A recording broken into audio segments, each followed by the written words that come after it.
Trying to unplug and plug it again. Will you just, while we're waiting, explain that we'll be doing secular, but we'll keep it short. Ok, chers invités, nous allons faire l'interprétation consécutive, mais nous allons faire de notre mieux pour que on n'utilise pas trop de temps. Ne vous inquiétez pas.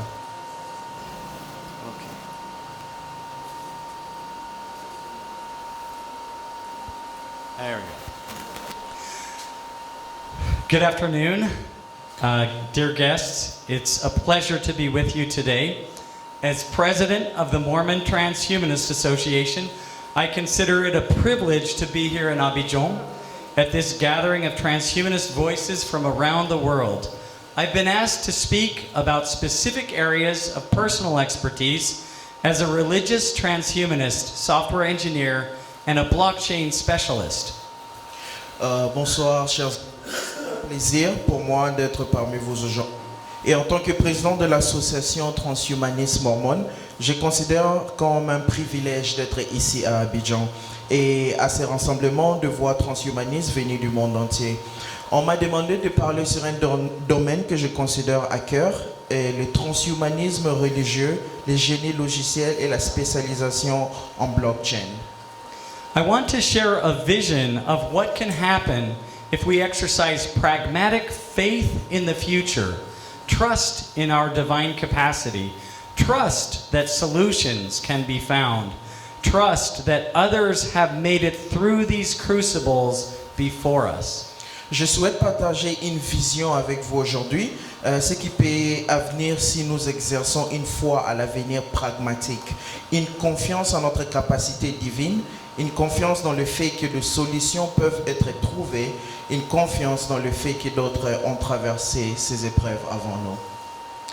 William James, the great pragmatist philosopher, once wrote about the human capacity and desire for struggle, what he called the strenuous mood. He observed that this capacity lies so deep that even without traditional belief, people would postulate a God simply as a pretext for living hard and getting out of the game of existence its keenest possibilities of zest. William James, le grand philosophe pragmatique, a écrit sur la capacité et les désirs humains de lutter, ce qu'il appelait l'humeur énergétique. Il observait que cette capacité est si profondément ancrée que même sans croyance traditionnelle, les gens postuleraient un Dieu simplement comme prétexte pour vivre intensement étiré du jeu de l'existence, ses possibilités les plus vives d'enthousiasme. For example, we see this strenuous mood even in secular transhumanists and humanists who work tirelessly for progress. In a way, they are religious in their devotion. Et par exemple, nous observons aussi cette humeur énergétique même chez les humanistes laïcs et les transhumanistes qui peuvent sans relâche pour le progrès. D'une certaine manière, ils sont religieux dans leur dévouement. Traditional religion also has important merits by forming strong communities of practice with liturgical routines and robust social orders. These organizations often have the staying power that are lacking in many fleeting experiments in philanthropy or societal restructuring. La religion traditionnelle possède également des mérites importants en formant des communautés de pratiques solides avec des routines liturgiques et des structures sociales robustes. Ces organisations ont souvent la pérennité qui fait défaut à de nombreuses expériences éphémères de philanthropie ou de restructuration sociale. Some of you may recall the classic musical Fiddler on the Roof. Maybe only the old folks among us. But these deeply embedded traditions sometimes have the stubbornness to keep trying long after contemporary fads fade. Certains d'entre vous se souviennent peut-être de la célèbre comédie musicale Un violon sur le toit. Ces traditions fondamentales sont enracinées, ont parfois l'obstination de préserver bien après que le monde contemporain se soit estompé.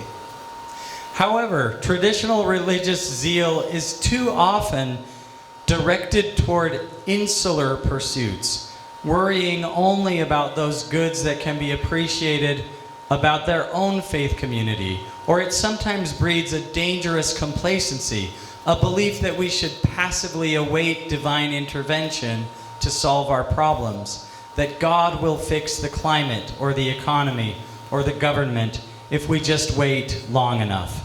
Cependant, le zèle religieux traditionnel est souvent très dirigé vers les préoccupations insulaires, ne se souciant que des bienfaits préalables au sein de leur propre communauté de foi, où ils engendrent parfois une complaisance dangereuse. La croyance que nous devrons attendre passivement l'intervention divine pour résoudre nos problèmes. Que Dieu réparera le climat, que Dieu réparera l'économie ou le gouvernement si nous attendons suffisamment longtemps. As Mormon transhumanists, we reject that complacency. We believe that waiting on the Lord does not mean sitting still. It means serving the Lord by doing the work. Our theology teaches that humanity's destiny is theosis, to progress from our current state to a condition of godhood or superhumanity. Et en tant que transhumanistes mormons, nous rejetons cette idée ou cette complaisance. Nous croyons qu'attendre le Seigneur ne signifie pas rester immobile. Cela signifie servir le Seigneur en accomplissant l'œuvre. Notre théologie enseigne que la destinée de l'humanité est la théosis, progresser de notre état actuel vers une condition de divinité ou de superhumanité. But this is a crucial distinction. We believe gods are not magicians who stand outside of reality to break the laws of nature. Rather, we believe God is a fully agentic being or community of beings who has mastered those laws. Therefore, if we are to follow in those footsteps, we are under a religious mandate to use science and technology to understand, master, and improve our world. Mais voici la distinction qui est très cruciale. Nous croyons que les dieux ne sont pas des magiciens qui tiennent hors de la réalité pour enfreindre les lois de la nature. Nous croyons plutôt que Dieu est un être pleinement autonome ou une communauté d'êtres qui ont maîtrisé ces lois.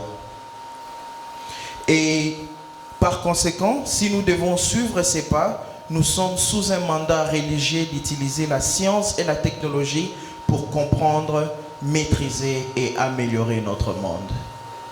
This brings me to our first area of focus, education. In our view, miracles are simply technologies we haven't figured out yet. As the Mormon scientist and apostle John A. Widtsoe wrote, "A miracle is an occurrence which is not understood in its cause and effect relationship. The whole story of man's progress is the conversion of miracles into controlled and understood events. The airplane and radio would have been miracles yesterday." Et ceci nous amène à notre premier domaine d'intervention qui est l'éducation. Selon nous, le miracle ne sont que des technologies que nous n'avons pas encore comprises. Et comme l'écrivain qui est aussi un dirigeant, John A. Widtsoe, un scientifique et apôtre mormon, Il a dit, un miracle est un événement dont la relation de cause à effet n'est pas comprise. Toute histoire du progrès humain et la conversion de miracles en événements maîtrisés et compris. L'avion et la radio auraient été des miracles d'hier. To develop Africa, we must democratize the ability to turn miracles into controlled events. We must move from the miracle of sporadic humanitarian aid to the controlled event of sustainable self-reliance. Pour développer l'Afrique, nous devons démocratiser la capacité de transformer les miracles en événements maîtrisés. Nous devons passer du miracle de l'aide humanitaire sporadique à l'événement maîtrisé de l'autosuffisance durable. This is why our church, the Church of Jesus Christ of Latter-day Saints, heavily subsidizes a remote education program from Brigham Young University called BYU Pathway Worldwide. This program offers U.S. university degrees online to over 180 countries. C'est pourquoi notre Église, l'Église de Jésus-Christ des Saints des Derniers Jours, subventionne massivement un programme d'enseignement à distance ou virtuel. Et ça vient de l'université Brigham Young, appelée BYU Pathway Worldwide. Ce programme offre des diplômes universitaires américains accrédités en ligne dans plus de 180 pays. And I would just add that we have a few students from BYU Pathway here today. Et j'aimerais ajouter que nous avons quelques des étudiants de cette université qui sont présents dans cette salle aujourd'hui. But crucially, it is priced at local cost of living. In the United States, a degree might cost thousands of dollars. Here in Africa, this program costs only tens of US dollars per semester, or roughly $300 total for a full bachelor's degree from an accredited American university. Mais surtout, l'université est tarifiée selon le coût de la vie locale. Donc aux États-Unis, pour obtenir une licence, ça peut coûter des milliers de dollars. Mais ici en Afrique, le même programme ne coûte que quelques dizaines de dollars américains par semestre, soit environ 300 dollars au total pour une licence complète d'une université américaine accréditée. Although the church has the financial means to fully subsidize the cost, it has learned that students are more strongly motivated to persist in their studies if they are charged a small amount of money for each course. Bien que l'Église ait les moyens financiers de subventionner entièrement ses coûts, elle a appris que les étudiants sont plus fortement motivés à persévérer dans leurs études s'ils payent une petite somme pour chaque cours. This isn't just charity, it is an investment in divine potential. We believe intelligence is the glory of God. To empower someone with knowledge is to help them ascend. De la charité. C'est un investissement dans le potentiel divin. Nous croyons que l'intelligence est la gloire de Dieu. Donner à quelqu'un le pouvoir de la connaissance, c'est l'aider à s'élever. Let me share a specific example of this ascension. Consider the story of Grace, a woman from Uganda. Grace's life began with tragedy. When her father died, her uncles seized her inheritance. At age 18, when she was forced into an abusive marriage. She was locked in her house, isolated from friends, and subjected to psychological torture. She eventually fled into the night with her 4 daughters, ending up in a leaking 2-room shack. Permettez-moi de partager un exemple concret de cette élévation. Nous allons considérer l'histoire de Grace. C'est une femme de l'Ouganda. La vie de Grace a commencé par une tragédie. À la mort de son père, ses oncles se sont emparés de tout son héritage. À 18 ans, elle a été contrainte à un mariage violent. Elle était enfermée chez elle, isolée de ses amis et soumise à la torture psychologique. Elle a finalement fui dans la nuit avec ses 4 filles pour se retrouver dans une cabane de 2 pièces qui prenait l'eau. The poverty was so grinding that Grace would spend hours in a thorny forest digging for roots just to feed her children one meal per day. She was in survival mode. She had no agency, only necessity. La pauvreté était si écrasante que Grace passait des heures dans la forêt épineuse à déterrer des racines pour juste nourrir ses enfants d'un repas par jour. Elle était en mode survie. Elle n'avait aucune autonomie, seulement de la nécessité. But then she found a community of faith that valued her, and through them she found BYU Pathway. This wasn't a handout of food that would be gone tomorrow. It was a rigorous course of study. She would wake up early in the morning and stay up late at night to study on a laptop that was given to her while working 2 remote jobs during the day. Mais ensuite, elle a trouvé une communauté de foi qui l'a valorisée. Et à travers elle, elle a découvert BYU Pathway. Ce n'était pas une distribution de nourriture qui aurait disparu le lendemain. C'était un programme d'études rigoureux. Et elle s'est levée tôt le matin et veillait tard le soir pour étudier sur un ordinateur portable qui lui a été offert par le programme, tout en travaillant à des emplois à distance pendant la journée. Today, Grace works remotely for an American venture capital firm. She earns 10 times her previous income. She has moved from a shack to a home. But more importantly, she has become a leader in her community. She converted the miracle of survival into a controlled, understood life of flourishing. Aujourd'hui, Grace travaille à distance pour une société américaine de capital risque. Elle gagne 10 fois son revenu précédent. Elle est passée d'une cabane à une maison. Mais plus important encore, elle est devenue une dirigeante dans sa communauté. Elle a converti le miracle de la survie à une vie maîtrisée et épanouie. Or consider Gennaro in Nairobi, Kenya. He lives with his uncle Peter, a vegetable seller who became a professional through this same program. Gennaro utilized Bloom, a platform started by returned missionaries specifically to connect African students with remote jobs in the West. He now earns double the local wage working for a US company. He isn't migrating to find work. He is importing capital to his own community. Ou nous pouvons considérer quelqu'un d'autre, Gennaro, qui est à Nairobi au Kenya. Il vit avec son oncle Peter, un vendeur de légumes devenu professionnel grâce à ces mêmes programmes.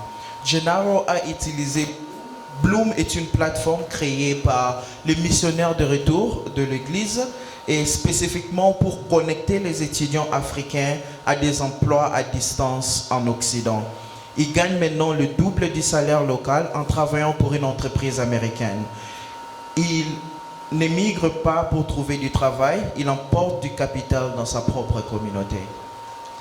How about the story of Faith, also in Uganda, who discovered during her BYU Pathway studies that she loved baking?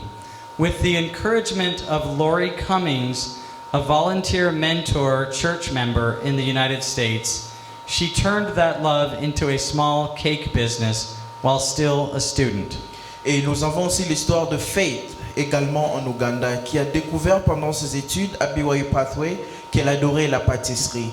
Avec les encouragements de Lori Cummings, une bénévole, mentor de l'église venant des États-Unis, elle a transformé cette passion en une petite entreprise de gâteaux alors qu'elle était encore étudiante. Before, she baked 1 cake per day over charcoal in a simple oven. After receiving an oven arranged through her Pathway mentor, she now bakes 5 to 6 cakes a day, more than doubling her family's income. That change came not from a one-time handout, but from education, mentoring, and a community that stays with her over the long term. Avant, elle faisait cuire un gâteau par jour en utilisant du charbon ou du bois. Après l'installation d'un simple four arrangé par sa mentor de BYU Pathway, elle cuit maintenant 5 à 6 gâteaux par jour, plus que le double de revenus de sa famille. Ces changements ne sont pas venus d'un don ponctuel, mais de l'éducation, du mentorat et d'une communauté qui l'accompagne sur le long terme. Here is an example of that stubborn persistence I mentioned earlier that is characteristic of traditional religion. Lori, shown in this slide, is a full-time volunteer mentor who has chosen to spend her retirement not in a life of ease, but in helping people like Faith gain financial independence. Voici un exemple de cette persévérance obstinée que j'ai mentionnée plus tôt, caractéristique de la religion traditionnelle. Laurie est une mentor bénévole à temps plein qui a choisi de passer sa retraite non dans une vie de confort, mais à aider des personnes comme Faith à acquérir leur indépendance financière. She does this because of her obsessive commitment to this cause and because of how much joy it brings her, not because of any immediate quantifiable benefit to her personally. Elle est faite en raison de son engagement obstiné pour cette cause et de la joie que cela lui procure, et non pour une quelconque bénéfice personnel immédiat. These programs succeed because they recognize a fundamental truth. Humanitarian aid that focuses only on survival is insufficient for beings who are destined for divinity. Gods must be agents. They must be capable of solving their own challenges. Ces programmes réussissent parce qu'ils reconnaissent une vérité fondamentale. L'aide humanitaire qui se concentre uniquement sur la survie et l'insuffisance pour des êtres destinés à la divinité. Les dieux doivent être des agents. Ils doivent être capables de résoudre leurs propres défis. As Brigham Young, an early Mormon president and colonizer of the American West, bluntly stated to his people who were looking for a magical heaven, "You are in just as good a kingdom as you will ever attain to unless you make it yourselves. We cannot download heaven.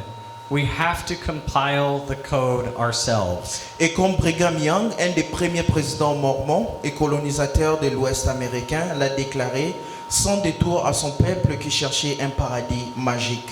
Vous êtes dans un royaume aussi bon que celui que vous atteindrez jamais, à moins que vous le construisez vous-même. Nous ne pouvons pas télécharger le paradis. Nous devons compiler les codes nous-mêmes. This imperative to build brings me to my second topic, blockchain technology. Many religious traditions view money or economics as worldly or profane. Mormon transhumanism emphasizes the fundamental unity of the material and the spiritual. We believe that even material phenomena also have a spiritual nature. For example, economic systems are not just about greed, they are the plumbing of human agency. They are the spiritual architecture that allows us to exchange value, to keep promises, and to trust one another. Cet impératif construise m'amène à mon deuxième sujet qui est la technologie blockchain. De nombreuses traditions religieuses considèrent l'argent ou l'économie comme un mondain ou profane. Le transhumanisme mormon soutient l'idée fondamentale du matériel et du spirituel. Nous croyons que même les phénomènes matériels ont aussi une nature spirituelle. Par exemple, les systèmes économiques ne concernent pas seulement la cupidité, ils sont de plomberie de longévité humaine. Ils sont l'architecture spirituelle qui permet d'échanger de la valeur, de tenir nos promesses et de faire confiance mutuellement. For centuries, we have relied on the state to guarantee that trust. Thomas Hobbes conceived of the state as a leviathan, a powerful entity that ensures peace by being so strong that nobody dares to oppose it. In our era, the fields of game theory, economics, cryptography, and distributed networking have been combined to form blockchain technology, a new Leviathan so powerful that even governments and central banks are now experiencing their first real competition, held in check not by military might, but by mathematics. Pendant des siècles, nous avons compté sur l'État pour garantir cette confiance. Thomas Hobbes concevait l'État comme un léviathan. une entité puissante qui assure la paix en tant que si forte que personne n'ose s'y imposer. À notre époque, les domaines de la théorie des jeux et de l'économie, de la cryptographie et des réseaux distribués se sont combinés pour former la technologie blockchain, un nouveau léviathan qui si puissant que même le gouvernement et les banques centrales connaissent maintenant leur première véritable concurrence, tenue en échec non par la force militaire, mais par les mathématiques. Centralized power creates gatekeepers, and gatekeepers extract value. In Africa, financial gatekeepers have often meant banking fees that consume a day's wages, excluding populations who lack the right paperwork, and currency devaluation that wipes out the savings of millions overnight. Blockchain technology overcomes this gatekeeping in several ways. Le pouvoir centralisé crée des gardiens, et les gardiens extraient de la valeur. En Afrique, les gardiens financiers sont souvent signifiés des frais bancaires qui engloutissent une journée de salaire. Des populations exilées faute de bons papiers et des dévaluations monétaires qui anéantissent les économies de millions de personnes du jour au lendemain. La technologie blockchain surmonte ces gardiennages de plusieurs façons. First, the protection of agency through stable coins. Inflation is a thief of time. When a currency devalues by 30% of your past labor is erased. By using stable coins, Africans can opt out of volatile local currencies and store their labor in stable assets. This preserves their agency and their ability to plan for the future. Premièrement, nous parlons de la protection de l'autonomie sur le stablecoin. L'inflation est une voleuse de temps. Quand une monnaie se dévalue de 30% de notre travail passé est effacé. En utilisant les stablecoins ou la monnaie stable, les Africains peuvent se soustraire aux monnaies locales volatiles et stocker leur travail dans des actifs qui sont stables. Cela préserve leur économie et leur capacité à planifier l'avenir. The next thing is that it removes friction. Traditional remittances to Africa cost an average of 8 to 10% in fees. If you send $200 to your family, the system takes 20. That is a week of food for some people. That is a tax on the poor. Blockchain reduces this to pennies. Et deuxièmement, nous parlons de l'élimination de friction. Les transferts de fonds traditionnels vers l'Afrique coûtent en moyenne 8 à 10% en frais. Si vous envoyez $200 à votre famille, le système en prélève $20. C'est une semaine de nourriture pour certaines familles. C'est un impôt sur le pauvre. Les blockchains réduisent cela à quelques centimes. The third thing is a global connection. We're seeing the rise of platforms like Bridge, recently acquired by Stripe. They're building an infrastructure that allows a developer in Lagos, Nigeria, to have a US routing number via crypto rails. This allows an African worker to be paid as easily as an American worker. It erases borders, allowing African talent to integrate seamlessly into the global economy. La troisième chose, nous allons parler de la connexion mondiale. Nous assistons à l'émergence de plateformes comme Bridge, récemment acquise par Stripe. Elles construisent une infrastructure qui permet à un développement de Lagos d'avoir un numéro de routage américain via des cryptos. Cela permet à un travailleur africain d'être payé aussi facilement qu'un travailleur américain. Cela efface les frontières, permettant aux talents africains de s'intégrer harmonieusement dans l'économie mondiale. Now, some might ask, if we must build heaven ourselves using technology, where is God? If we are emphasizing self-reliance and blockchain, the need for grace, reconciliation, or atonement. Maintenant, certains pourraient se demander, si nous devons construire le paradis nous-mêmes en utilisant la technologie, où est Dieu? Si nous mettons l'accent sur l'autosuffisance, le blockchain et l'éducation, nions-nous le besoin de grâce, de réconciliation ou de l'expiation divine? Absolutely not. In our theology, we do not see a conflict between evolution and divinity or between technology and grace. Absolument pas. Dans notre théologie, nous ne voyons pas de conflit entre l'évolution et divinité, ni entre technologie et grâce. To a religious transhumanist, grace is the inheritance we receive that allows us to progress. Think of the air we breathe. We did not create that atmosphere. Think of your own DNA, the result of eons of evolution, trial and error, and biological progress that granted you a brain capable of learning. Think of the roads we traveled on to get to this conference. We did not pave them. Pour un transhumaniste religieux, la grâce est l'héritage que nous recevons et qui nous permet de progresser. Pensez à l'air que nous respirons. Nous n'avons pas créé l'atmosphère. Pensez à notre ADN, les résultats de l'évolution, d'essais et d'erreurs et des progrès biologiques qui nous ont dotés d'un cerveau capable d'apprendre. Pensez aux routes que nous avons empruntées pour venir à cette conférence. Nous ne les avons pas pavées. All of this is grace. It is the surplus of unmerited blessings bequeathed to us by everyone and everything that has gone before us. A gradualist cosmos that grants us space in which to grow. Grace is extended to us so that we can do the work of the next step. We accept the grace of the internet, of electricity, of accumulated knowledge, and we use it to extend that reconciliation further. We stand on the shoulders of giants so that we can reach a little higher. Tout cela est la grâce. C'est le surplus de bénédictions imméritées que nous sommes légués, tous ceux et tous ceux qui ont précédé. Un cosmos gradualiste qui nous accorde l'espace pour grandir. La grâce nous a accordé pour que nous puissions accomplir le travail de l'étape suivante. Nous acceptons la grâce d'Internet, d'électricité, des savoirs accumulés et nous l'utilisons pour atteindre cette réconciliation plus loin. Nous nous tenons sur les épaules des géants pour pouvoir atteindre un peu plus haut. When we see a pathway student lifting their family out of poverty or a developer using blockchain to bank the unbanked, we see the Spirit of Christ moving.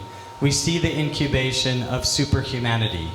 And we imagine further that we are very probably not the first to tread along this path, concluding that almost certainly another cosmic host has gone before us, extending to us the hand of fellowship, grace, and reconciliation, even in the formation of the universe we presently inhabit. Quand nous voyons un étudiant pathway sortir sa famille de la pauvreté ou un développeur utilisant le blockchain pour bancariser ceux qui n'ont pas accès aux banques, nous voyons l'esprit de Christ à l'œuvre, nous voyons l'incubation de la superhumanité.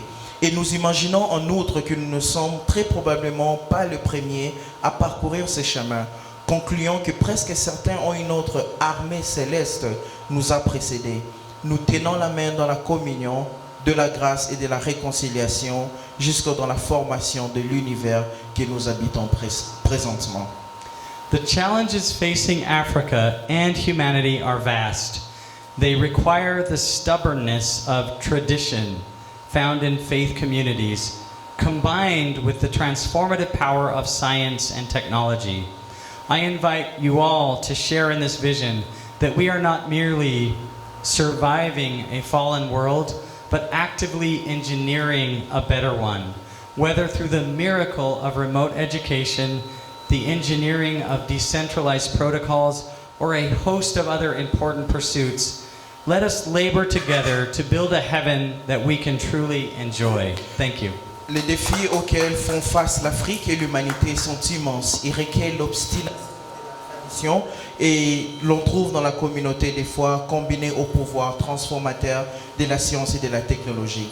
Je vous invite à partager cette vision que nous ne faisons pas simplement que survivre dans un monde déchu, mais que nous construisons activement un monde meilleur, que ce soit par le miracle de l'éducation à distance, l'ingénierie des protocoles décentralisés ou une multitude d'autres entreprises importantes. Travaillons ensemble pour bâtir un paradis dont nous pouvons véritablement jouir. Merci.